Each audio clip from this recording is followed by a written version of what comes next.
Where does manipulation come into that? Manipulation? And manipulation at soul level or an intellectual level? Because there are just two different types, really, isn't there? Like, sometimes we know we're manipulating someone else at the intellectual level, don't we? Like, sometimes we know that, you know, I want them to do something for me, so I do something for them that will cause them to feel like they're guilty if they don't do something for me. You know, things like that. You know, we often plan these kind of things in our mind, right? The real manipulation occurs at the soul level that most people, almost all people, are not aware of. Then that is where the crap's in the middle of the floor, and I'm skirting around your crap so that you skirt around mine. So we're actually making a soul choice together. That if I avoid your stuff, you'll avoid my stuff, and we'll all get along fine. Sounds equitable. Right, yeah. And it's very much manipulation. Yeah. And so what I find is when I start talking truth to people, a lot of people do respond angrily. And the reason why they respond angrily is because it exposes their own soul desire for manipulation. And a lot of people don't want to see themselves as they truly are. They feel judged at that point. And then they get angry. So we had a discussion, interestingly enough, Qualities of Divine Truth. It's a DVD that has been produced recently. Because there was close to 100 people in the audience, and I was talking about the qualities of divine truth. And I mentioned something about what I had to do in terms of living in truth. One of the things I said to the audience was that if you love truth, you will actually live in truth 100% of the time. You'll say the exact truth that you feel 100% of the time in all situations. Now, obviously that triggers a lot of people around you. No? So let's say you go up to someone and shake their hand, and sometimes, and this has happened already with some of you, I've given you a hug or something, you say, boy, you're feeling really sad, right, or something like that, straight away. Imagine that, the first time you meet somebody, the first thing they say to you is, you're feeling really sad. Or you're feeling quite angry, or you're feeling like whatever, all right, this is what I'm feeling from you. Right? Now, the beauty of that is it straight away puts the transaction, instead of being this surface level intellectual thing going on, straight away the transaction becomes soul to soul. I had a young fellow come out to visit me a few weeks ago. He said he wants to be my friend. So I sat him down and I said to him that I want to know the real him and not the fake him. And he'd come out just to present to me the fake him. And I didn't want that. I wanted to know the real him. So I started talking a bit about the real him, about what I could feel was really going on within him. Within about an hour of our discussion, he was going to get quite upset. And I suggested that, you know, he'd perhaps go off and just have a think about it. And he was getting angry and upset. And what was happening was, my statements to him were triggering a lot of his emotions with his dad. And he was starting to really feel those emotions. Now, after a day of that, he got so upset that I had to say, you need to go home. Right? But, can I just say before you go home, I want to get to know the real you. And I love you, and I want to get to know the real you. And when you're ready to let me know the real you, please come back. And I wasn't manipulating him. So manipulating him would have been doing what? Buying into his game. Buying into the game, yeah. Buying into the game. So you see, the truth is that many of us know what another person's emotional injuries are, right? Because there's a common problem we all have, and that is we can see everyone else's emotional injuries except our own. Right? So what we do is we then sometimes go into the state of manipulating those emotional injuries for our own benefit. You follow me? So let me give you an example. If we know somebody is angry, an angry person, what do most of you generally do if you know somebody is just a generally angry person? What do you do? You try to be nice to them. What do they need? The opposite. They need They need is what? Confrontation. They need to actually be told they're actually quite angry, and I'm not going to bend to you because, you know, what you're doing is not nice. But you know what most of us finish up doing is we start saying to them the opposite. We start kowtowing, or I suppose you could call the term, to them, don't we? Yeah, or they get a belt. Or they get a devil. Oh, that's it, yeah. But usually we either avoid them completely, which is not loving in itself, or we go down the track of placating them, making them calm down by our actions, which is not being loving either. So why do we do that? Make it more comfortable for ourselves. Exactly. What we're avoiding is an emotion within ourselves. Can you see that? So every time we try to manipulate somebody or something in a situation from a soul level, we're actually avoiding an emotion within ourselves. It's really quite that simple.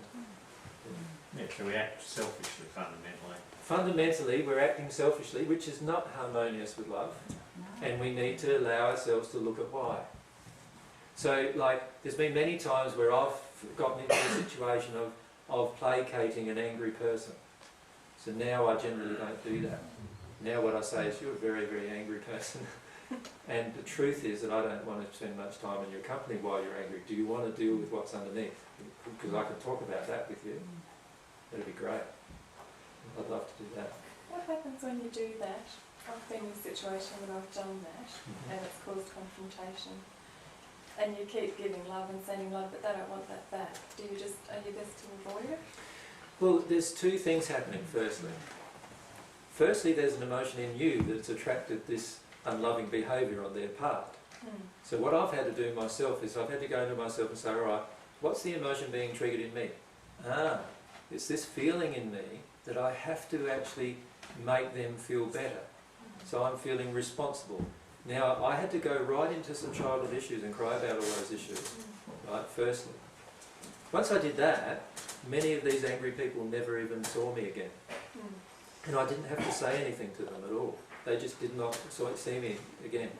I had a period of my time over the last 5 years, saying that Jesus causes lots of different issues, mostly with other people.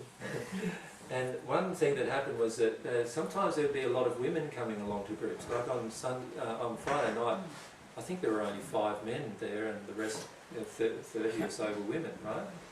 So many of them again go home to their mates, to their partners, and start talking about all these wonderful things that they feel so enthusiastic about.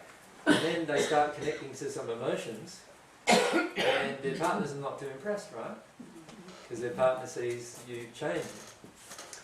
And because my contact details are pretty easy to find out, so I often would get very abusive phone calls from men.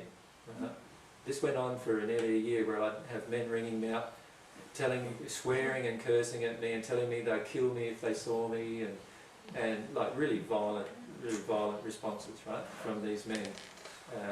I can understand why the women are so afraid of them.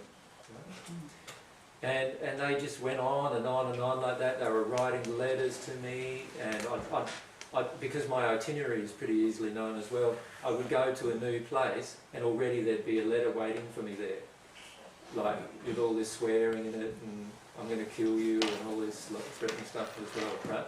So this happened. This went on going for 4 or 5 months, and typical me, like I do with most things, is I avoid it for as long as possible. Do you do that too? Anyway, what I decided to do was just, one time, I picked up the phone and answered one to this man, and he just went off and swearing and saying how he's going to murder me if he saw, if I saw his family again. And mind you, he was a divorced man, and he was talking about his divorced family, ironically. Right, so he wasn't even a part of the family that he was actually ringing me up about, and he was just swearing and abusive and anyway I just said, look, I'm going to have to hang up, and I hung up, and then I just allowed myself to go into this fear that I was feeling about men being angry with me, and I went into some really deep causal things about my first century life, groups of people being, angry with me to a life-threatening condition, and lots of stuff came up for me. It took about a week of crying and just doing some fear processing as well, which is a sort of like your body just shaking and feeling terrified all the time. And after I did all that, I never had a single phone call again. These men are still angry at me, but they don't call me anymore. and I don't get any letters anymore. And they still know where I am, they still know my phone number and everything, but I just don't get it anymore. So what I had to do, in answer to your question, is first deal with my own emotion. When somebody's angry, we have such a tendency to say it's their problem, right? But it's not just their problem. We attracted this issue. Now when it comes to their anger, yes, they are angry because they are denying deeper things within them. But this idea of sending love, if I can address that, you can't send love. You are either love or you're not love. Right now. You are either love or not love. Your soul is your condition. It's the I am condition, if I can explain it like that. I am right now feeling what? That's what scares us. So if you are right now feeling afraid, when you're, like someone's yelling at you and you're afraid, what are you right now? Are you love? No. You are afraid. Feel it, release it. Then you'll be love. Right? If you try, you see, the problem with a lot of these New Age philosophies is they teach you to do things here, from here, ignoring that actually the truth is always coming from here. And we need to get out of the fact that we can create things here, and we need to get into the state where we create things here. Does that make sense? Into the state where we're creating things in the heart. So, right at that moment when someone is angry at me, if I'm afraid, own that fear, go into that fear, remove yourself perhaps from the situation, go into the fear, put yourself back in your imagination, do whatever it takes to connect to that fear. It's a childhood fear and you need to release it. When you release it, the moment you release it, you will be love with that person.